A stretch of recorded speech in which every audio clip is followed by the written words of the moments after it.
বয়সটা আমার এমন পর্যায়ে এসে দাঁড়াইছে এখন বর্তমানে। এখন আমার সরকারি চাকরিওয়ালা ছেলে দরকার নেই। এখন আমার নর্মাল হলেই হবে। সরকারি চাকরিওয়ালা ছেলে আশায় আশায় বয়সটা শেষ করে দিলাম। এখন বর্তমানে আমার সরকারিওয়ালা চাকরির ছেলে লাগবে না। সরকারি চাকরিওয়ালা ছেলের কোনো প্রয়োজন নেই। আমার একজন ভদ্র একটা ছেলে হলেই হবে।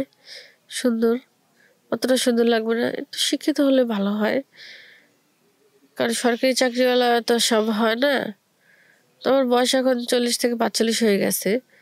আমি চাই না এখন কোনো সরকারিওয়ালা ছেলে আমাকে বিয়ে করুক, কারণ বিয়ে করবো না, বিয়ের প্রস্তাব এখন আসেও না। তো সেই ক্ষেত্রে আমি চাচ্ছি যে কেউ আমাকে যদি বিয়ে করে বা কেউ যদি বিয়ের প্রস্তাব দেয়, আমি সত্যি এখন বিয়ে করে নেব। এখন আর আমি সরকারি চাকরিওয়ালা ছেলে খুঁজবো না। আসসালামু আলাইকুম। হ্যালো দর্শক, সবাই কেমন আছেন? আশা করি ভালো আছেন, আমিও ভালো আছি।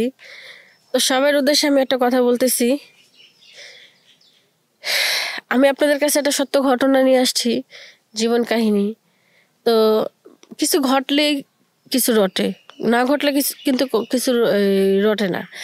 তো সেই ক্ষেত্রে আমি আপনাদের বলতেছি, যারা আছেন দেশের বাইরে, দেশে মধ্যে, আমাদের সবাইকেই বলতেছি, হয়তো আমার এই লাইফটা সবাই দেখবেন। তো যে আমাদের এই লাইফটা যখন দেখবেন, তখন আমাদের এই চ্যানেলটা লাইক, কমেন্ট, শেয়ার করবেন, সাবস্ক্রাইব করবেন, বেশি বেশি বেশি বেশি করে চ্যানেলটাকে শেয়ার করবেন। তো আমি সবার কাছে আগে ক্ষমা চেয়ে নিচ্ছি, কারণ আমি যদি কোনো ভুল কিছু বলে থাকি তো আমাকে সবাই মাফ করে দিবেন।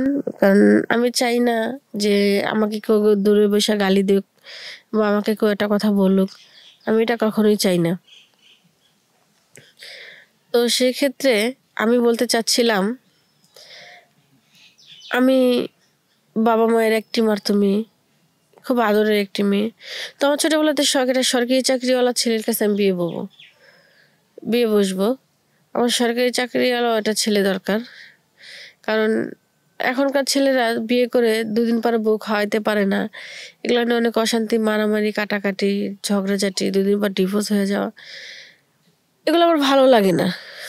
তার জন্য আমি চাইছি এটা সরকারি চাকরিওয়ালা ছেলে। এক্ষেত্রে আমি এটা চাইতে চাইতে চাইতে চাইতে বিশ্বাস করেন, বাংলাদেশে সম্পূর্ণ পড়া শেষ করলাম। পরে আপনাদের মনে করেন সবই, মানে অনেক কিছুই, কি বলবো আপনাকে, আপনাদের বয়সটা আমার এমন পর্যায়ে এসে দাঁড়াইছে এখন বর্তমানে। এখন আমার সরকারি চাকরিওয়ালা ছেলে দরকার নেই। এখন আমার নর্মাল হলেই হবে। সরকারি চাকরিওয়ালা ছেলে আশায় আশায় বয়সটা শেষ করে দিলাম। সরকারিওয়ালা ছেলে অনেক খুঁজছি, বাবা খুঁজছে, আমার ফ্যামিলি খুঁজছে। আমিও সবসময় চাইতাম, আল্লাহর কাছে বলতাম আমার একটা সরকারি চাকরিওয়ালা ছেলে জোগাড় দিতে, কিন্তু পাই নাই আমি সেরকম ছেলে। কিন্তু আমাদের বাড়িতে কাজ করতে একটা ছেলে, ওরা আমার খুবই ভালো লাগতো। হয়তো বলতে পারেন যে সরকারি চাকরিওয়ালা ছেলে খুঁজেন, তাহলে ওই ছেলের আমার কিভাবে ভালো লাগে? মানুষের মন কখন পরিবর্তন হয়, কখন কি হয়, সেটা কেউ বলতে পারে না। তো সেই ক্ষেত্রে ওরা আমার খুব ভালো লাগতো, এতটাই ভালো লাগতো যা বলার বাইরে। ওর সাথে আমার রিলেশন হয়, আমি ওর সাথে রিলেশন করার পরে আমাকে খুব ভালোবাসে, আমি ওকে খুব ভালোবাসি। কিছুদিন এভাবে চলতে থাকে। এক পর্যায়ে ফ্যামিলি এটা জানার পরে সমস্যা হয়। এটা নিয়ে সমস্যা হওয়ার পরে, মানে কি বলবো, অনেকটাই ফ্যামিলিগতভাবে পরে ওর বাড়ি থেকে বের করে দেয়। পরে আমি যেই একা আসি, একাই হয়ে যাই। কিন্তু আমার ফ্যামিলি বোঝে না যে সরকারি চাকরিওয়ালা ছেলে যদি না পাই, মেয়েটার এভাবে জীবন চলে যাচ্ছে, এটা তো বোঝে না। এখন বর্তমানে আমার সরকারিওয়ালা চাকরির ছেলে লাগবে না। সরকারি চাকরিওয়ালা ছেলের কোনো প্রয়োজন নেই। আমার একজন ভদ্র একটা ছেলে হলেই হবে। সুন্দর, অতটা সুন্দর লাগবে না, একটু শিক্ষিত হলে ভালো হয়। কারণ সরকারি চাকরিওয়ালা তো সব হয় না। তো আমার বয়স এখন 40 থেকে 45 হয়ে গেছে।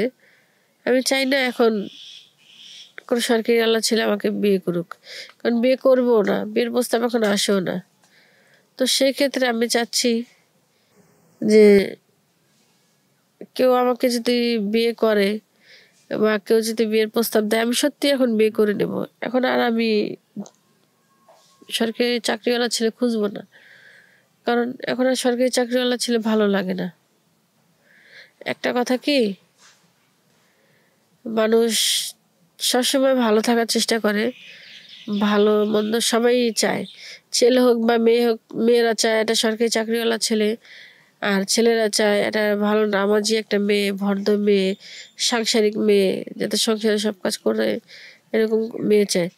কিন্তু আল্লাহ তাআলা তো কপালে এটা লেখেনি, তাই ভাগ্যে নাই। তো যাই হোক, যদি নাও থাকে কিছু তো করার নেই। তো একটা কথাই বলবো শুধু,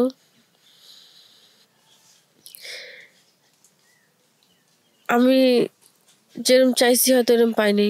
তো আমার মতো যে আপুগুলো আছো, সে আপুগুলো কখনো সরকারি চাকরিওয়ালা ছেলে খুঁজবা না। সেক্ষেত্রে কি জানো, নিজের বয়সটা চলে যায়। বয়সটা কিন্তু কারোর জন্য থেমে থাকে না। বয়স এমন একটা জিনিস, ঘড়ির কাঁটার মতো এটাও দৌড়াইতে থাকে।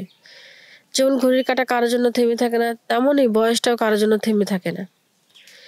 বয়সও ঘড়ির কাঁটার মতো দৌড়াইতে থাকে। তো সেজন্য আমি তোমাদের বলতেছি, বোন, তোমরা সরকারি চাকরিওয়ালা ছেলে খুঁজছো না। বাবা মা যেরম দেয়, নর্মাল একটা ছেলেকে বিয়ে করে দিন এনে দিন খাইলেও শান্তি, সংসারে শান্তি থাকে। হয়তো সরকারি চাকরিওয়ালা ছেলে খুঁজে কেন, যেটা ভালো পরিবেশে থাকার জন্য, ভালো কিছু করার জন্য। দরকার নেই ওটা, সরকারি চাকরিওয়ালা ছেলে হলেই হবে। যাই হোক, অনেক তো বললাম। যদি আমার কথায় কারো খারাপ লেগে থাকে, যদি আমি কোনো খারাপ কিছু বলে থাকি, তাহলে আমাকে মাফ করবেন। আমি ফার্স্টেই মাপ চেয়ে নিছি, এখনো মাপ চাচ্ছি সবার কাছে। প্লিজ কোনো বাজে কমেন্ট করবেন না, বাজে কোনো মন্তব্য করবেন না। আমার কথা যদি কারো ভালো না লাগে থাকে আমাকে বলবেন। আর অ্যাকচুয়ালি আরেকটা কথা কি, সবার এটা স্বপ্ন থাকে, আশা থাকে ছোটবেলা থেকে, হয়তো সবার পূর্ণ হয়, কারো পূর্ণ হয়, কারো পূর্ণ হয় না। আমারও হয়নি, কপাল খারাপ, সে কারণে আমি দোয়া করি যে বোনরা আশা করে বসে আছে তাদের আশাটা যেন পূর্ণ হয়। আমি চাই তাদের আশাটা পূর্ণ হোক, কারণ আমার মতো সকাল তো সবারই হইতে পারে, তাই না? ছোটবেলা থেকে স্বপ্ন দেখতাম সবসময় সরকারি চাকরিওয়ালা ছেলের কাছে বিয়ে হবে আমার। বাবা মা সে স্বপ্ন দেখতো, কত কষ্ট করে বাবা মা পড়াশোনা করাইছে, কিন্তু হয়নি আমার। সরকারি চাকরিওয়ালা ছেলের সাথে বিয়ে হয়নি। যাক, না হয়েছে সেটা হচ্ছে পরের সাবজেক্ট। যে ছেলের সাথে রিলেশন করছি, আমাদের বাড়ি কাজ করতো, সেও মানে আমাকে ছেড়ে চলে গেছে। বাড়ির সবাই বলার পরে সেও ছেড়ে চলে গেছে। আসলে কি, পৃথিবীর মধ্যে সবাই স্বার্থপর, কেউ কাউকে কখনো ভালোবাসে না রিয়েল ভাবে। সবাই উপরে উপরে ভালোবাসে, সবাই আসে 2 দিনের জন্য, কেউ সারা জীবনের জন্য আসে না। তো সেক্ষেত্রে আমি বলবো সবাইকে, আমার কথাটা সবাই মন দিয়ে শুনবেন, বা ভালো লাগলে লাইক কমেন্ট শেয়ার করবেন, আর আমাদের পাশে থাকবেন। আশা করি আমাদের চ্যানেলটা সাবস্ক্রাইব করবেন। আমি এখানেই সমাপ্ত দিচ্ছি। আল্লাহ হাফেজ, সবাই ভালো থাকবেন। আসসালামু আলাইকুম।